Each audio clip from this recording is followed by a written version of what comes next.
વલસાડના જુજવા ગામની 21 વર્ષીય પરિણીતા ગુમ થઈ।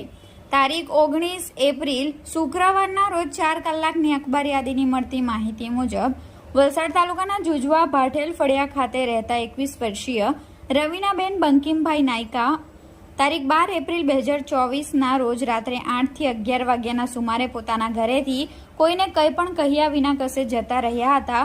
ગુમ થનારની જાહેરાત આપનાર પતિ કમલેશભાઈ શંકરભાઈ પટેલના જણાવ્યા અનુસાર તારીખ 12/4/2024ના રોજ ગુમ રવિના સાંજે જમ્યા બાદ કમલેશના કાકા સતીશભાઈ બચુભાઈ પટેલના ઘરે બેસવા માટે ગઈ હતી।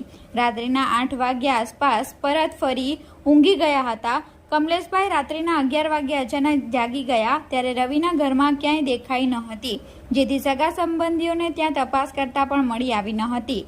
જેઓ આજ દિન સુધી ઘરે પરત ફર્યા નથી, તેમની કોઈ ભાળ મળી નથી। ગુમ થનાર રવિના પાતળો બાંધો શ્યામવર્ણ અને 5 ફૂટ ઊંચાઈ ધરાવે છે। તેમણે ભૂરા કલરની કુર્તી અને કાળા લેગિન્સ પહેરેલ છે। જેઓ ગુજરાતી ભાષા જાણે છે। જો કોઈને આ યુવતીની ભાળ મળે તો વલસાડ રૂરલ પોલીસ મથકનો સંપર્ક કરવા અખબાર યાદીમાં જણાવ્યું છે।